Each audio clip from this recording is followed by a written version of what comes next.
No hay quien se resista a ellas, pero las torrijas que les enseñamos hoy no son las típicas. Llevan horchata y, claro, las han hecho en Valencia. Lo que hacemos es quitarle la corteza al brioche, porque así ayuda a que empape más. Lo que tiene que empapar no es leche, sino la horchata de chufa de Valencia.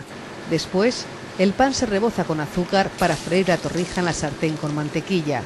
Es una nueva forma de elaborar el dulce estrella de la Semana Santa con ingredientes diferentes. En esta torrija lo que hemos intentado es aportar todos los ingredientes que cualquier receta tradicional de la torrija, pero cambiándole un poco las texturas o la forma de hacerlo.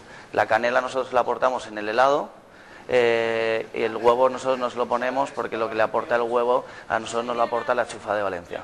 Lo que tratamos es de potenciar la horchata de chufa de Valencia como ingrediente en la cocina, tanto a nivel de restauración como a nivel de uso diario. Y así se sirven con helado artesano de canela, una teja de fartón y menta para decorar.